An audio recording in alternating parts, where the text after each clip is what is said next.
Another video. Today we will be talking about the effect that the presidential debate just last night will have on the 2024 race. We already have flash polls about the winner of the debate. Now, we don't have any polls following the debate in terms of actual support in these critical battleground states, because these polls take days to conduct. You can't conduct them in just a few hours like after the debate. So some might have been released, but that doesn't mean they were conducted after the debate. So we're still waiting on that. We're still waiting to see what effect that debate, this debate will have. But we can speculate. Now, when it comes to these flash poll numbers, as you can see, they were incredibly favorable for Kamala Harris. In this CNN poll, they did a flash poll. I don't know how many respondents were in the poll, but as you can see here, an insane, shocking result here. Completely lopsided. 63% say Harris won the debate. Only 37% say Trump won the debate. I mean, I don't know if, whatever. I think that it is a universal consensus here that Harris won the debate. You have multiple media, even right-wing media outlets like the New York Post, reporting on how Harris crushed Trump in the debate. If someone says Trump won the debate, they're probably, a little biased in that side, on that side. They're almost guaranteed to already be a Trump supporter. So, you can have your own opinions on it, obviously, but these are what the numbers show. Some 63% of Americans say Harris won, Trump 37%. Now, I will point out, these numbers are the reverse of the results after the June debate, when Trump debated Joe Biden. In that debate, Joe Biden's disastrous debate, it was about 63% for Trump, 37% for Biden. And that debate ended Joe Biden's campaign. It was so bad that he had to end his campaign and pass the torch to Kamala Harris. That's how bad it was. So according to these numbers, Donald Trump had an equally bad performance last night. But they cannot replace him. We are already after the national conventions and into the general election season. The Republicans are stuck with him. And that debate, just let that sink in. That debate was just as bad, according to these numbers, as was Joe Biden's in June.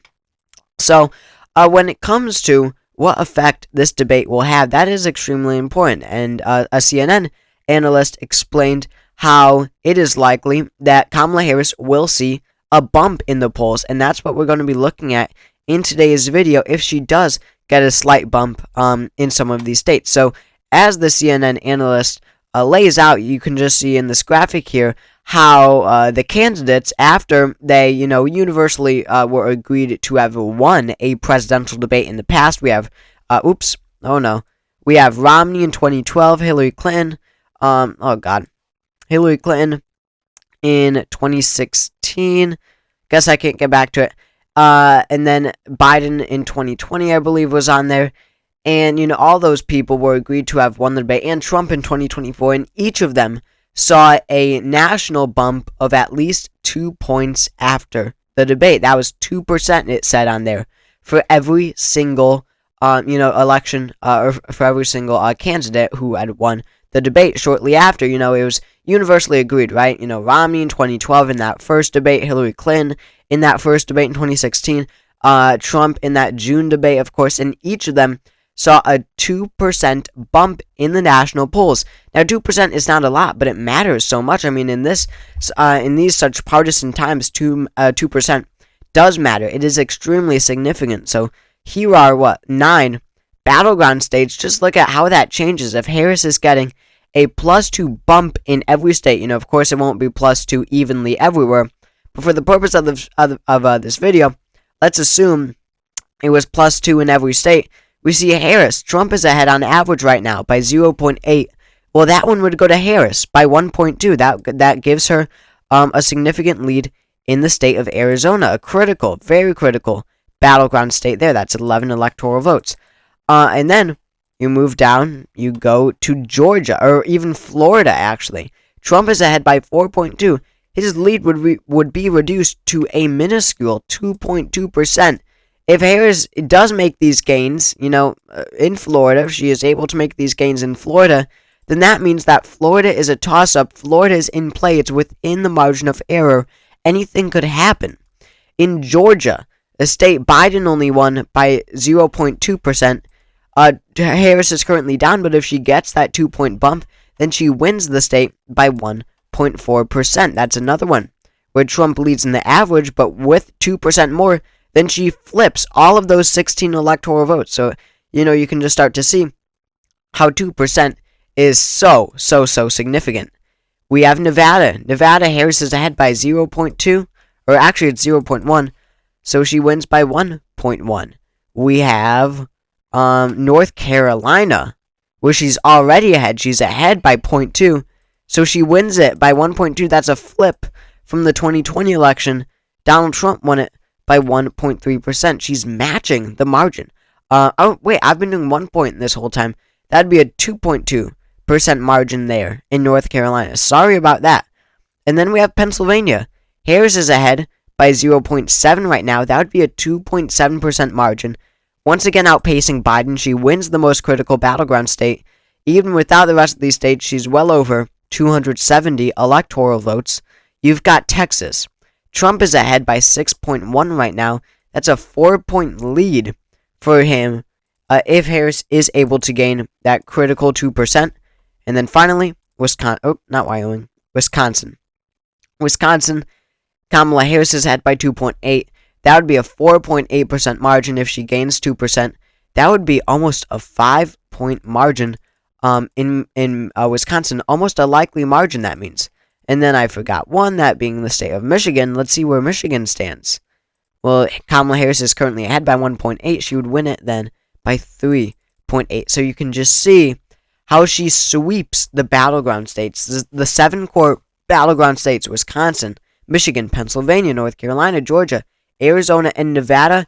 She wins all 7. She wins 319 electoral votes to Donald Trump's 219. That's incredible to see someone in this day and age of partisan politics. It's really surprising to see anyone win by over or by 100 electoral votes. The last time, of course, that happened was in 2012. He wasn't expected to, but Obama did win by about 125 over Mitt Romney. So, in these partisan times, it's very difficult, but with these types of numbers, who won the debate? Not even surprising at all. I mean, it's this lopsided in terms of the debate. So immediately following this debate, while Americans have this debate in mind when they answer the polls, I think that Harris won over a lot of undecided voters here. I mean, talking about the debate, I made a video on it last night, but more importantly, more broadly, Kamala Harris appeared, very presidential. She appeared very mindful. She appeared just more thoughtful and competent. And with it, in really stark contrast, I thought, this is just my opinion here, in stark contrast with Donald Trump, he seemed to be rambling on. He seemed to really let Harris get under his skin, get annoyed extremely easily by Harris. And, he really replicated what Joe Biden did in that first debate, which ended his campaign. I mean, there were so many parallels. But just that fact of incompetency. I don't think he appeared as incompetent as Biden in the first debate. I don't think anyone does. But there was that same level of incompetency. And it was really even more apparent in this debate than it was for Joe Biden in that first debate. Because there is such a contrast now. Even in that first debate, Trump wasn't entirely with it either. So at least there was some similarity between the two. But Kamala Harris, I'll mind you, is 20 years younger than Donald Trump. She is much more with it, much more energetic, much more, I won't go into it too much, but she's got a lot more in her, it seemed like last night, than Donald Trump did. I mean, of course, she is 20 years younger than him. Of course, that is going to be expected. And that really, what that did is it shone a light, or it shined a light, on the incompetency of Donald Trump's appearance in that debate, whether or not he is as president. That's, of course, your mind to make up. But during that debate, I believe it really, put that spotlight. The fact that Harris was 20 years younger, much more with it, it really created a contrast between her, having that mental capacity versus Donald Trump being incredibly incompetent on that debate stage, rambling on. I mean, it was a really bad debate for Donald Trump. I don't think that anyone honestly, like, you can talk about the moderators, and of course, certainly, but I don't think that anyone can honestly say that Donald Trump won that debate. I mean, when that's the case, when, I'm saying that no one can, in their honest mind say that, then yeah, that definitely means that there was a clear winner in the debate, and of course, it was the vice president. It was Kamala Harris. You can just see how much of a boost Harris could get from these. I mean, if you look at the averages of polls, all she needs is a small bump, like the CNN analyst outlined, a small bump of 2%, and boom, you're winning every battleground state. So it will be very interesting to see how the polls changed after this. I mean, I know, even just an undecided voter in my household, completely undecided after the debate, watched the debate, then said, yeah, I'm breaking heavily towards Kamala Harris. I mean, I really do believe that the contrast between them shown on that debate stage, it won over a lot of independent voters. It really did. Just as the June debate for Biden, it turned many Democrats away from Joe Biden and his election. In a not so similar way, Donald Trump turned away the undecideds. Well, I guess it is similar. He really did. Kamala Harris won them over. So just an insane night, and this changes the race.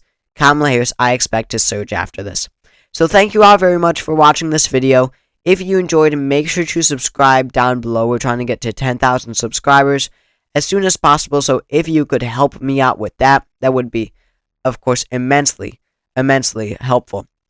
Yeah, at least before the election, we're trying to get to 10,000 subscribers, and we are so close. So please subscribe. Please get me to 10,000. I am so excited to get there. So again, thank you very much for watching this video, and I will see you all next time.